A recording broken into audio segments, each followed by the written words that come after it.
Hello ladies and gentlemen, and welcome back to my channel for episode 2 of Build-A-Figure. This is a series where we check out custom display bases, head sculpts, outfit sets, we do kit bashes, the works, but most importantly, we have fun while building figures. At the end of episode 1, I know I promised you Superman, but when it comes to customs, sometimes they take longer than expected. He's just not ready. He needed a little bit more time in the oven. So I thought, rather than showing you a rushed project, let's focus on something that is ready. So today, we're going to be building my perfect 1/6 scale custom Joker, the Joaquin Phoenix version. Now, what we end up with at the end of this video might not be your perfect Joker, and that's fine. We all build figures differently, so if you have a combo that you think works better, or you prefer your one, that's a win. Share me some pictures, friend. I would love to see all your customs. Now, to pick a display base, the hopefully simplest task of the day, I do have 3 different options. Actually, no, 4 different options. We do have a diorama display base that we'll look at in just a second. These are your classic Hot Toy style bases. They all say Joker around the front. One is just a profile shot of him with Joker off to the side. It's a solid option. This one, the dancing pose, very iconic. But his suit is very, very vibrant. Whereas the one at the back with the darker suit, this is the look that I'm trying to go for with my Joker. So right now, I reckon that one is the winner. This diorama display base by Toysbox is bloody beautiful. No question, it's a stunner. There is nothing better than a solid diorama display base because you don't have to imagine the character in the scene that they're based off. You can literally put them in the scene. If you want Joker doing the dancing pose on the staircase, get the staircase, put him on it. Simple enough, right? Unfortunately, it's not that simple because this display base is very big. It's quite wide, it's quite deep, and it's pretty tall, especially when you factor in the railing. So to put it simply, I don't know if I have room for this thing as good as it looks. There's a lot of texture on the surface. I have a review on this on the channel already if you want to see a full video on this thing. My favorite feature is that you can use this manhole cover to cover the port that the crotch grabber plugs into. Doesn't make a ton of sense that there's a manhole cover just randomly in the middle of the staircase. It's still better than a random hole though, so if you're not using a crotch grabber, then yeah, that's a really cool option. The railing is nicely painted, there's weathering over the top of it, dry brushing, and it looks quite filthy. You even have some brickwork down the side. It is an asymmetrical design. You can have him walking up the stairs, walking down the stairs, dancing on this platform. It's wide enough that you have a lot of real estate to work with. I am hoping that I can fit this in the display, but if I can't, at the end of the day, the other display bases, they're totally an option. One thing that I thought was going to be the most straightforward, the display base, it turns out wasn't as straightforward as I was expecting. That's what happens with customs. Little things like that, they can surprise you with how tricky they are. Next up, we have the body. This arguably is the most important thing here next to the head sculpt. Then again, the outfit's also very important. Never mind. This is made by Worldbox, and it's the 2023 edition of the AT-020. The reason I went with this particular body versus maybe a ZC Toys body or something like that is because this one, it's got multiple different sizes of neck connectors. So if you have a head sculpt that has a little bit of a longer neck, you can use the shorter one. If you have a head sculpt with a shorter neck, well, then you can use the longer one. Not to mention, this body is quite skinny, and the proportions are very, very good. So when you have him in that suit, the suit itself will be doing all the heavy lifting. He won't look like this huge, jacked Joker in the suit. I reckon this body is going to be the perfect choice for this particular custom. Something that you maybe haven't thought about yet when it comes to customs? Hands. But they're super important. The gestures need to be realistic. They also need to be well painted, textured, detailed. And these, the Worldbox newly hand sculpt, yes, seriously, that's what they're called. They're relatively inexpensive, and some of the best hands I've seen in a while. Got this natural looking wrinkling down by the wrist peg, and the crevice that the wrist peg plugs into is quite recessed, so these cover up that wrist peg, making it look even more seamless. There's some shading on the knuckles, you've got vein work, and they've even painted the fingernails and the cuticles. That is some crazy attention to detail. The most important reason why I went with these hands, the array of gestures. This finger-snapping gesture hand is going to be great for a Joker dancing pose. The benefit of reviewing about 50,000 1/6 scale third-party Jokers at this point is that we have many different options for accessories to choose from. This pistol is from Toy Zero, it's metal, that's why I decided to go with this one, even though the handle isn't brown, which technically it should be. This cigarette is from one of them, I'm not sure exactly which one.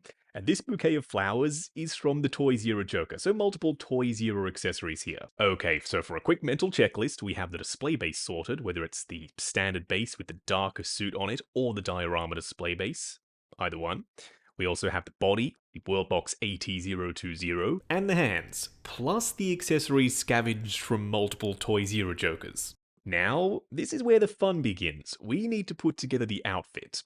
As it turns out, I'm going to mix and match between two different outfit sets. We want the socks from the Dafotys set, that's what this is on the right. We want the vest from Dafotys. We want the shirt from Dafotys too, because of the accurate print and colour. The suit, for me, is just too vibrant.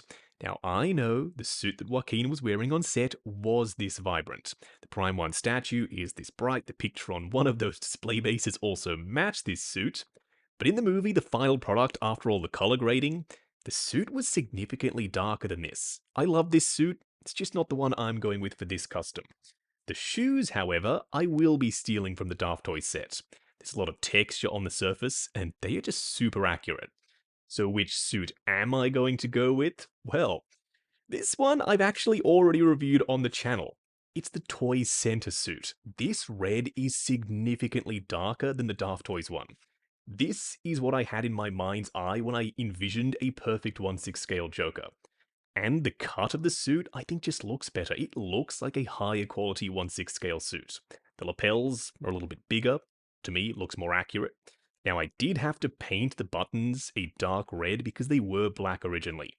That was pretty straightforward to do, and when it comes to customizing, painting things, it's par for the course. You do have to do that sometimes. So for the suit, I am going with Toy Center.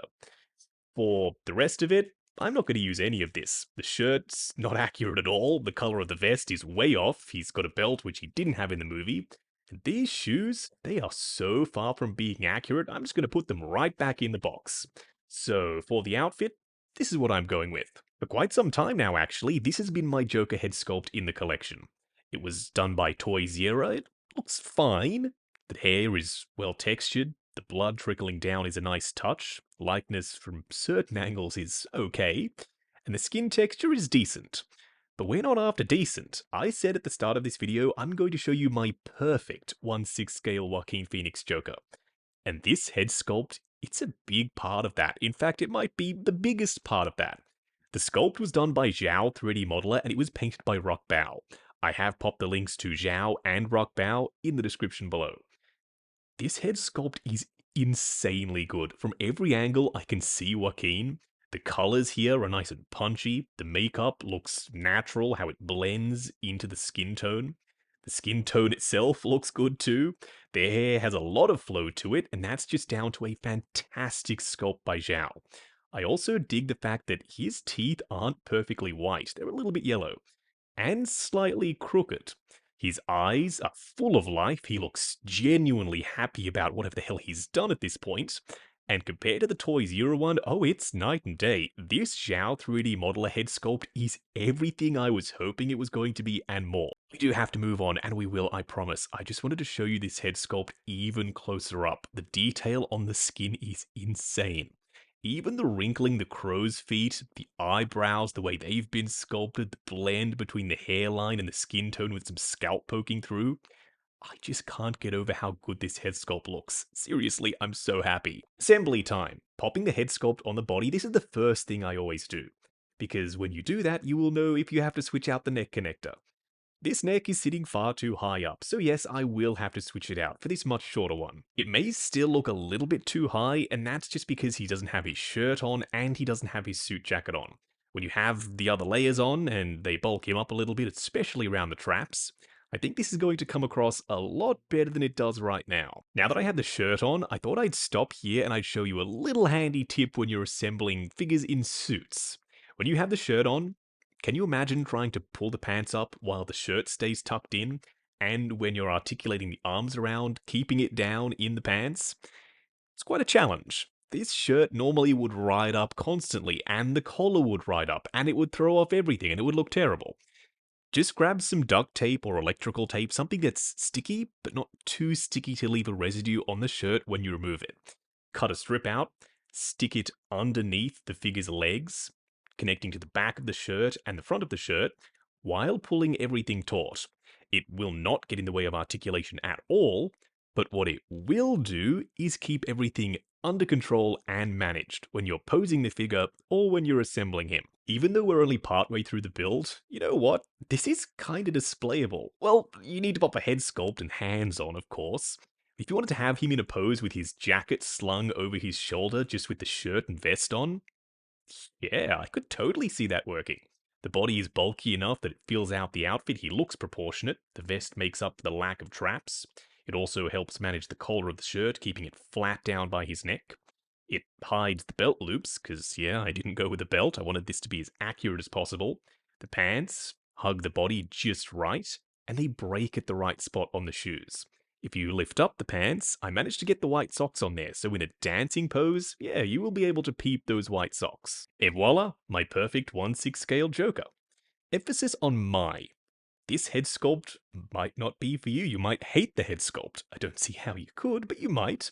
You might not like the cut of the jacket being slightly longer with the sleeves. I do. It makes it look a little bit more ragtag. Joker wouldn't have a perfectly tailored suit after all. He was a bit down on his luck in the film. The color might not be to your liking. All of this works for me. The proportions, the boxiness of the suit, that 70s look and feel, the darker red color which looks spot on to my mind's eye of the Joker, not necessarily the practical suit he wore in the film. The accurate shirt thanks to Dafotys, the accurate shoes, the white socks. At the end of this, yeah, I'm so freaking happy. I'm stoked to finally have a proper Joker that I can put in my collection. Might not be my last attempt at a custom 1/6 scale Joaquin Phoenix Joker. Still, this is exactly what I was hoping for, and more. Dude, at the end of episode 2 of Build-A-Figure, I know he's not going to be for everyone, to your taste perhaps. He is to mine, and I'm so proud of what we built today. This figure has been a long time in the making. Throughout all the years of reviewing custom and third-party 1/6 scale Jokers, I've been building up the inventory of parts and pieces I would need to make my own Joker. And finally it's happened. And now this guy can be front and center in my Elseworlds DC display. Robert Pattinson Batman, Bruce Wayne, and this guy. For now, until Joker 2, then maybe we will have to revisit this project. Now that we're wrapping up, have I decided which display base I'm going with? Oh, I am going to make room for the staircase. I have to. This thing, it is centerpiece worthy. This figure turned out so much better than I was expecting. Going into customs, you hope they will turn out good, but you never really know. You get all the parts and pieces you can, and you grab the bits that you think will work together. It's only when you get all of it in hand and you put it together, that's when you truly know what meshes and what doesn't. Today, maybe I got lucky. Maybe it was good planning. We will have to wait and see as this series progresses. Superman, like I promised at the end of episode 1, is coming. Maybe not in the next episode, maybe not in the one after that, but seriously, he is coming, I promise. And I'm a man of my word, I always keep my promises. If you are heading down to the description, why not hit that subscribe, bell notification icon, and join button. Also, let me know if you're liking this series. Do you want to see more? And most importantly, are you excited for episode 3? A little hint, I'm going to keep doing this at the end of these episodes. Stay tuned for what's next, bub. Like, comment, and subscribe, and we'll catch you in the next video.